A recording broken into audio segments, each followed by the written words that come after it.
శాంతినికేతన్ వెళ్ళటానికి హౌరా జంక్షన్ నుంచి 10-12 ట్రైన్లు ఉన్నాయి. ఇది కాకుండా ప్రైవేట్ బస్సు కూడా వెళ్తుంది. అయితే బాగా ఫేమస్ ట్రైను శాంతినికేతన్ ఎక్స్ప్రెస్. అది ఉదయం 10 గంటలకు వెళ్ళి 12 కల్లా రీచ్ అయిపోద్ది. ఈ train Shantiniketan express local train అన్నమాట. శాంతినికేతన్ అన్న బోల్పూర్ అన్న రెండు ఒకటే, కన్ఫ్యూజ్ అవ్వకండి. బోల్పూర్ అనే ఊరిలో శాంతినికేతన్ అనే యూనివర్సిటీ ఉంది. అది చూడడానికి మనం ఇప్పుడు వెళ్తున్నాం. ఈ ట్రైన్ ఆగింది శాంతినికేతన్ వెళ్ళటానికి. ట్రైన్ ఎక్కాను. నా సీట్ నెంబర్ 27 వెళ్ళి కూర్చోడానికి ట్రై చేశాను. ఎవరో లక్కీగా మంచి పడ్డారు, అయినా ఉపయోగం లేదు. ట్రైన్లో అడుక్కున్న వాళ్ళు సంగీత వాద్య కళాకారులు అందరూ కనిపించారు. వినండి.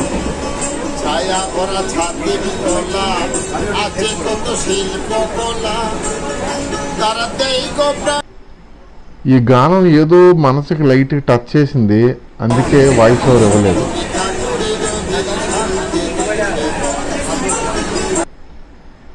బెంగాలీ సంస్కృతి గానం. అర్థం అవ్వలేదు. ఆ తర్వాత మెల్లగా ట్రైన్ స్పీడ్గానే బయలుదేరింది. ఖాళీగానే ఉంది.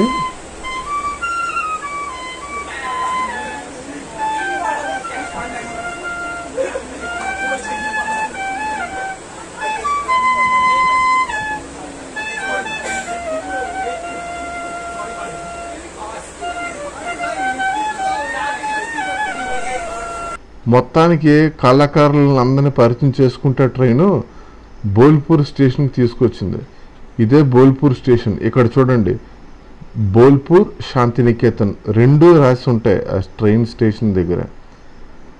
మొత్తం 6 స్టేషన్లు ఉన్నట్టున్నాయి. 6 ప్లాట్ఫామ్స్లో 3వ నెంబర్ స్టేషన్కి ప్లాట్ఫామ్కి ఇది వచ్చింది. ఇక్కడి నుంచి మనం బయటికి వెళ్ళాలి. ప్లాట్ఫామ్ నెంబర్ 1 వైపు బయటకు వచ్చినట్టునే బోల్డ్ అని ఈ రిక్షాలు కనిపిస్తాయి. వాళ్ళు ఒక పాంప్లెట్లు అది చూపెట్టి ఈ శాంతినికేతన్లో ఉన్న అన్ని టూరిజం ప్లేస్లు చూపిస్తామండి అని చెప్తారు. మామూలుగా అయితే 2000, ఆఫ్ సీజన్లో వెళ్తే 500, అంటే వీకెండ్ బ్యాచ్లు వస్తే 2000 లాగుతారు. నేను వెళ్ళింది పక్క ఆఫ్ సీజను, అంటే మండే, ట్యూస్డే, వెడ్నెస్డే, థర్స్డే రోజులు అనమాట. అందువల్ల 500కే ఓ మంచివాడు నాకు దొరికాడు. ఆ ఆటోవాడు మనకి ఇలా తీసుకెళ్ళి విశ్వవిద్యాలయం ఏంటి, ఎక్కడెక్కడ ఏ బ్లాకులు ఉన్నాయి, ఏ ఎడ్యుకేషనల్ డిపార్ట్మెంట్లు ఉన్నాయి చూపిస్తాడు. అవే టూరిజం స్పాట్లు. ఇంకా సపరేట్గా అంటే ఇక్కడ ఏమీ లేదు. ఇక్కడ ఆశ్రమం ఎలా ఉండేది, ఇక్కడ చదువు విద్యా విధానం ఆ రోజుల్లో ఎలా చేసేవారు, అసలు ఎందుకు ఇక్కడ విశ్వవిద్యాలయం కట్టాల్సి వచ్చింది, ఇవన్నీ చెప్తాడన్నమాట. ఇవన్నీ ఉన్నాయి కదా, ఇవన్నీ ఆశ్రమాలు. ఈ చెట్ల కిందే విద్యార్థులకి విద్యా బోధన జరిగేది. అంటే ఈ స్టూడెంట్ ఎవరైతే ఉంటారో వాళ్ళకి పక్షులతో ప్రకృతితో మిలీనం జరిగి విద్య నేర్చుకోవాలన్నది రవీంద్రనాథ్ ఠాగూర్ ఉద్దేశం అని ఇక్కడ ఆటోవాడు చెప్పాడు. మరొక విషయం ఏంటంటే రవీంద్రనాథ్ ఠాగూర్ మన దేశానికే కాదు పూరా మొత్తం ఆసియాలోనే తొలి నోబెల్ బహుమతి గ్రహీత. రవీంద్రనాథ్ ఠాగూర్ వాళ్ళ నాన్నగారు దేవేంద్రనాథ్ ఠాగూర్ 1863లో 20 ఎకరాల స్థలం, అంటే ఇక్కడ మంచి పచ్చదనం బాగా ఉందని చెప్పి 20 ఎకరాల స్థలం లీజుకి తీసుకొని ఇవన్నీ కట్టాడంట. ఆ తర్వాత రవీంద్రనాథ్ ఠాగూర్ ఆ వంశాన్ని కంటిన్యూ చేశారు.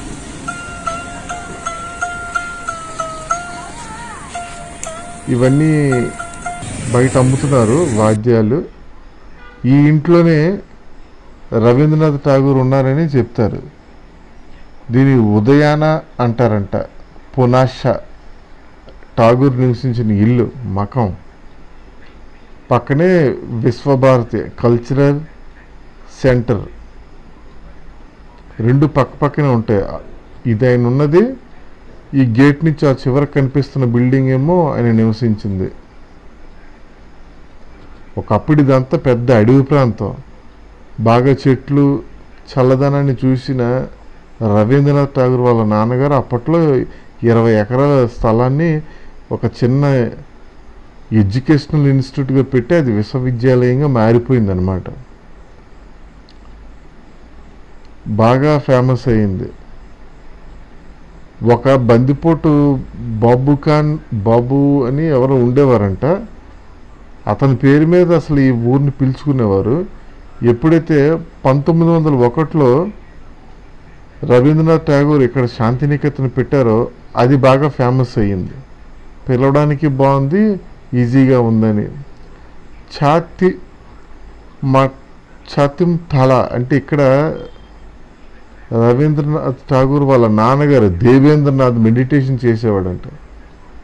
ఇక్కడ ఉన్న ప్రకృతి సౌందర్యానికి దేశ విదేశాల నుంచి వస్తున్నటువంటి విద్వాంసులకు ఈ ప్లేస్ ఇంతగా నచ్చిందని యునెస్కో వరల్డ్ హెరిటేజ్ వాళ్ళు గుర్తింపు కూడా పొందింది. ఇది రవీంద్ర భవన్ మ్యూజియం. చాలా వాటికి పర్మిషన్ లేవు, అలౌడ్ లేదు, చూడడానికి వీలు కాలేదు. ఏంటంటే ప్రతి చోట ప్రైవేట్ సెక్యూరిటీలు లోపలికి వెళ్ళకూడదు, పెద్ద విపత్తు వచ్చేస్తుంది మీరు వెళ్తే లోపలికి అంటున్నారు. ఏం విపత్తు ఏంటో తెలియదు, మొత్తానికి ఎవరిని లోపలికి పంపించలేదు. ఇందులో చదువుతున్న వాళ్ళు ఎవరైనా పరిచయాలు ఉంటే వాళ్ళ ద్వారా కొంచెం సునాయాసనంగా వెళ్ళొచ్చని ఆటో డ్రైవర్ చెప్పాడు. మ్యూజియంస్ అన్నీ ఉన్నాయి.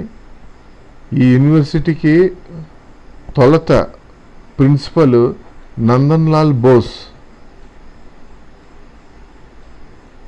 నాట్యగర్ అంటే నాట్య కళలు జరిగే ఇక్కడ అన్ని రకాల కళలు, సృజనాత్మక, అలాగే స్కల్ప్చరు అంటే మట్టితో చేసే విగ్రహాలు, దాన్ని స్కల్ప్చర్ అంటారు ఇంగ్లీష్లో. ఇవి చూస్తున్నారా, కొన్ని స్కల్ప్చర్స్ చేస్తున్నాయి. ఏవి అలౌడ్ లేడు, ఒకప్పుడు అలౌడ్ చేశారంట. ఇది కళాభవన. అయితే రొటీన్గా తెలిసిందే, ఈ సిటీల నుంచి వచ్చే వాళ్ళు ఉంటారు కదా, కలకత్తా నుంచి కేవలం 150 కిలోమీటర్ల దూరం అంట. అంటే 2 గంటల జర్నీ అంతే, సొంతంగా వెహికల్ ఉంటే. దాని కారణంగా ఏమవుతుందంటే ఇది ఒక మానసిక చదువు కోసం పెట్టిన ప్రాంతం అయినప్పటికీ కూడా ఈ శని ఆదివారాలు వస్తే పరిస్థితి వేరేగా ఉంటుంది. మనందరికీ బాగా తెలుసున్న వ్యక్తి డాక్టర్ అమర్త్య సెన్, ప్రముఖ ఎకనామిస్టు. వాళ్ళ నాన్నగారు ఏటీ సెన్, ఆయన ఇల్లు ఇది. బాగా అంటే చదువుకున్న వాళ్ళకి తెలుస్తుంది అమర్త్య సెన్ అంటే ఎవరన్నది. గొప్ప విద్యావేత్త. చూస్తున్నారు కదా ఎంత పచ్చదనంగా ఉందో. ఇప్పుడు ఇంత పచ్చదనం ఉందంటే 1863లో ఇది ఎలా ఉండేదో ఆలోచించండి. అక్కడ లోకల్ ట్రైబల్స్ ఒక శిల్ప గ్రామం చేశారు. అంటే లోకల్గా అందుబాటులో ఉండే కొన్ని వస్తువులని సేకరించి వాటితో కొన్ని కళాకృత్యాలు చేశారు. బెంగాల్ లిటరేచరు, బెంగాల్ సంస్కృతి బుట్టిపడేలా బొమ్మలే తయారు చేసి డిస్ప్లేకి ఉంచారు. అంటే ఎవరైనా ఈ శాంతినికేతన్ విశ్వవిద్యాలయం చూడడానికి వచ్చిన వాళ్ళు ఇది కూడా చూడాలని, తద్వారా వచ్చే ఆదాయాన్ని ఉపాధికి కల్పించుకుందామని వాళ్ళ ఉద్దేశంతో చేశారు. ఇవన్నీ చూస్తున్నారా, ఇవన్నీ వాళ్ళు చేసినవి. ఈ కొంగలు ఇవన్నీ గడ్డితో చేసినవి. ఈ స్తూపం మాత్రం స్కల్ప్చరు. మంచి పార్కులో మళ్ళీ కూడా మీకు ఆనాటి స్వతంత్ర సమరయోధులు ఎవరెవరైతే చేశారో దేశం కోసం వాళ్ళ ప్రతిమలు, ఆదివాసీలకు సంబంధించిన విగ్రహాలు, బౌద్ధ మతానికి సంబంధించిన కూడా ఇక్కడ చూపించారు.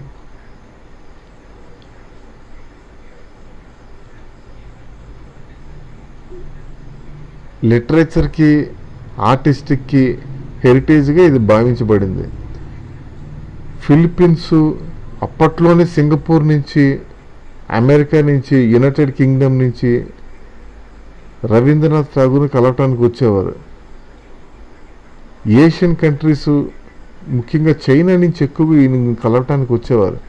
అందువల్ల ఏమో ఇక్కడ మిక్స్డ్ బ్రీడ్ బాగా ఉంది.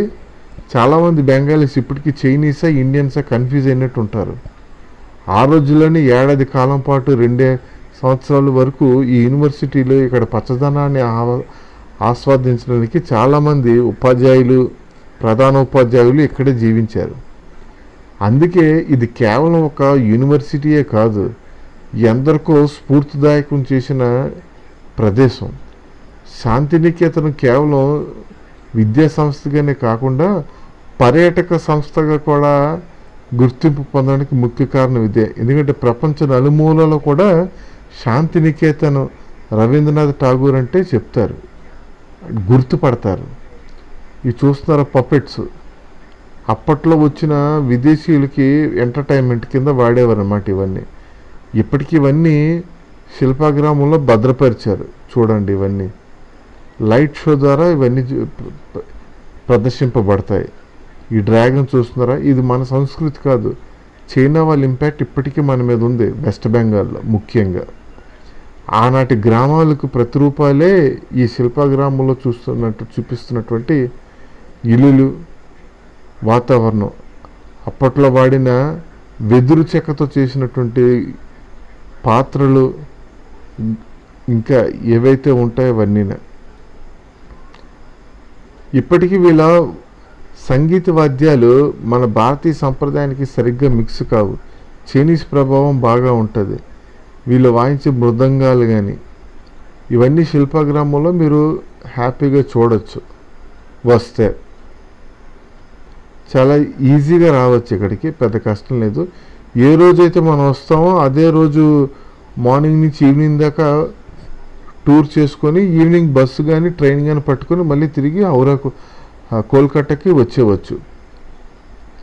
ఒడిశా, వెస్ట్ బెంగాల్ ఈ రెండు రాష్ట్రాలు ఒక రకమైన భిన్నమైన మనుషులు, భిన్నమైన ఆలోచనలు, భిన్నమైన విధానత్వంలో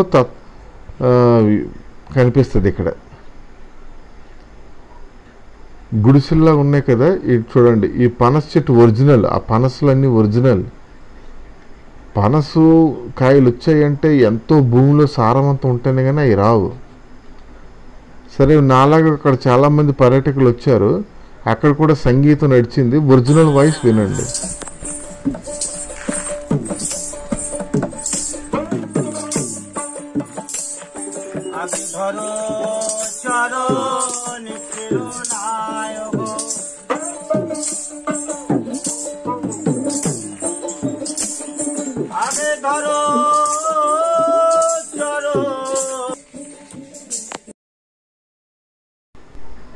ఆ లోకల్లోనే ఉండి అక్కడి మనస్తత్వాలకి, అభిరుచులకి తగ్గట్టుగా కొన్ని ఆభరణాలు, బ్యాగులు, సంచులు, అదే ఇంకా చాలా రకాలవన్నీ తయారు చేసి అమ్మకానికి ఉంచారనమాట. అయితే గ్రామస్తులు కదా తక్కువ రేటుకి ఇస్తారనుకుంటే అలాగేమీ లేదు. సిటీలో కంటే ఇక్కడ ఎక్కువ రేట్లు. ఇది పేరుకి గ్రామమే కానీ కొన్ని సంవత్సరాల కిందట దీన్ని డెవలప్ అయిపోవడం వల్ల అన్ని పెద్ద నేషనలైజ్డ్ బ్యాంక్స్, షెడ్యూల్డ్ బ్యాంక్స్, ఉద్యోగస్తులు, ఇంకా కొన్ని పెద్ద పెద్ద కంపెనీలు కూడా ఇక్కడికి వచ్చేసాయి. సో జనాభా సంచారం బాగానే ఉంది. ఇవి మాత్రం ప్రొటెక్టివ్గా ఉంచారు, ఎందుకంటే ఇవి కూడా నాశనం చేస్తే శాంతినికేతన్ అంటూ ఒకటి ఉంది అని చూడడానికి ఎవరో రారు. ఆ తర్వాత ఆటో అయినా ఇది అయిపోయిన తర్వాత నన్ను ఒక దూరంగా ఉన్న జమీందారి ప్యాలెస్కి తీసుకెళ్ళాడు. ఈ ప్యాలెస్ ఒక వీధిలో ఉంది. ఏంటండి ఈ ప్యాలెస్ గొప్పతనం అంటే, అప్పట్లో జమీందారులు, చెప్పాను కదా బెంగాల్ కల్చర్ ఒక రకమైన ఉంటుంది, తెలుసుకునే కొద్దీ లోతులోకి వెళ్తుంటుంది అనమాట. అప్పట్లో చికెను, మటను తినడానికి ఏంటది కులాసాగా గడపడానికి జమీందారులు ఎక్కడికి వచ్చేవారంట.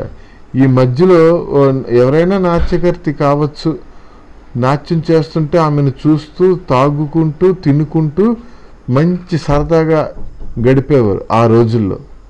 కాలగర్భంలో ఇలాంటి సరదాలన్నీ ముగిసిపోవడంతో ఇవి టూరిస్టులకి టూరిజం స్పాట్లుగా మిగిలిపోయాయి. మేము మీకు ఇలా చూపించడానికి మేము బతికొచ్చాం అంతే అన్నమాట, పుట్టుకొచ్చాం. చాలా మటుకు అన్నీ క్లోజ్ చేసి ఉన్నాయి, తలుపులు, గదులు కూడా. బట్ ఈ ప్యాలెస్కి పక్కనే దక్షిణేశ్వరుని పోలి ఉన్నటువంటి కలకత్తా టెంపుల్ ఉన్నది. సేమ్ ఇలాగా పక్కనే కట్టారు అది. అంటే ఎక్కడ రక్తి ఉంటుందో భక్తి కూడా ఉంటుంది అన్నది మన పురాతన కాలం నుంచి కూడా కొనసాగుతున్నటువంటి ప్రక్రియ. చూడండి ఇక్కడ ఈ టెంపుల్ ఆ తెల్లటి ఆ గుడ్ల మీద మట్టి రంగులు వచ్చినట్టు ఆ చెక్కి ఆ పెయింటింగ్లు అప్పటి కాలంలో ఇవన్నీ వేశారు. ఏమైనా అప్పటి ఆ రోజుల సంతోషం ఆనందం సుఖమే వేరు. దాని తర్వాత బల్లవపూర్ అంటే అదొక వైల్డ్ లైఫ్ శాంచురీ ఉంది, కానీ అక్కడికి వెళ్ళేంత టైం నాకు లేక ఈ గ్రామంకి వచ్చాం. అంటే అప్పటికి తిరిగి తిరిగి ఎండలు అలసిపోవడం వల్ల మంచి భోజనం తింటానని చెప్పాను. అది విన్న ఈ ఆటో డ్రైవరు, ఏంటి ఒక గ్రామం ఉంది బల్లాపూర్లో, ఇప్పటికీ మట్టిలలో ఉంటారు, ఇది టూరిజం ప్లేస్ కాదు, వాళ్ళు ఇంకా జీవనం అందులో కూర్చుంది మా అమ్మ, ఇంకా అక్కడే కూర్చొని నీళ్ళు తాగుతూ వంట వండుకుంటూ గడుపుతున్నారు, అదొక అద్భుతమైన గ్రామం అండి.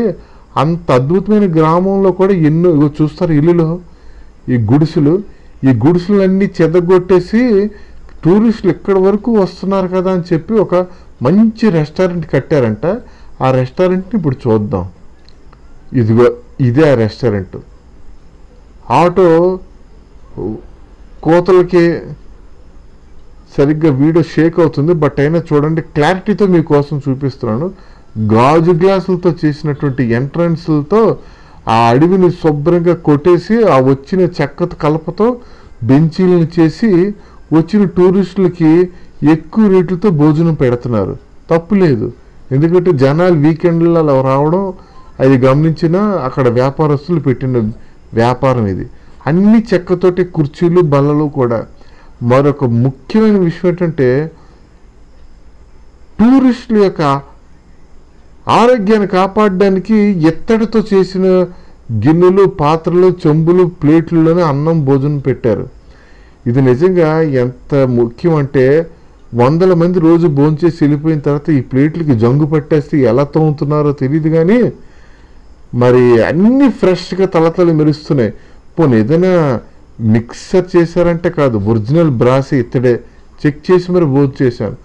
భోజనం తర్వాత అడవులను దాటుకుంటూ మరో ప్లేస్కి తీసుకెళ్ళాడు ఆటో ఆయన. ఈ బోల్పూర్ శాంతినికేతన్లో ఇలాంటి సంత వారానికి 3 సార్లు జరుగుతుందంట. ఈ సంత ఏంటి అంటే ఇదిగోండి, బెడ్షీట్లు, బట్టలు, లుంగీలు, నైటీలు, స్త్రీలు ధరించినటువంటి కుర్తీలు, లెగ్గింగ్లు. ఈమె ఎవరో షాపింగ్ చేస్తుందో తెలీదు, చూస్తుంది. ఇవన్నీ ఇలా కొంటారు. ఇక్కడ కూడా మళ్ళీ ఒక రెస్టారెంట్ పెద్దది కట్టారు, అంటే ఎవరైనా వచ్చి రెస్టారెంట్లో భోజనం చేయొచ్చని. చూస్తున్నారా ఈ జ్యువెలరీస్, ఇమిటేషన్స్ అంతా అన్నీ కలర్ఫుల్గా ఉంటుంది. కలకట్టాని ద సిటీ ఆఫ్ జాయ్ అంటారు, ఎందుకంటే ఇక్కడ ప్రతిదీ కలర్ఫుల్లే. నార్మల్గా సిమెంట్ రంగు, grey colour, cream colour, formal colours, white అలాంటివి ఉండవు. రంగులుగా ఉంటాయి. ఖర్చు కూడా అలాగే రంగుగా ఉంటుంది. నేను చెప్పేదంతా కూడా సాధారణ ఖర్చు చేసే మనుషుల కోసం. దీనికి 10 రెట్లు ఖర్చు చేసే వ్యక్తులు కూడా కలకత్తా వస్తారు. కలకత్తా ఫేమస్ అయింది కూడా అందుకే. చూడండి ఈ వుడెన్తో చేసినటువంటి కుర్చీలు, అంటే ఇంక లైఫ్ లాంగ్ ఉండిపోతాయి. ఆ పక్కన ఒక అడవి లాంటి లొకేషన్ ఉంది, ఇక్కడ సినిమా షూటింగ్లు జరుగుతాయంట. ముందుకెళ్తే బాగుంటుంది అన్నాడు, కుదరదని చెప్పి వెనక్కి వచ్చాను. ట్రిప్ అంతా పూర్తయ్యి స్టేషన్కి వచ్చాను. స్టేషన్ ఆపోజిటే Gitanjali museum, I love Bolpur ఇవన్నీ ఉన్నాయి. మీరు కూడా వచ్చి మనశ్శాంతి పొందుతారని ఆశిస్తున్నాను. వీడియో ఇంతసేపు చూసారు కనుక లైక్ చేయండి.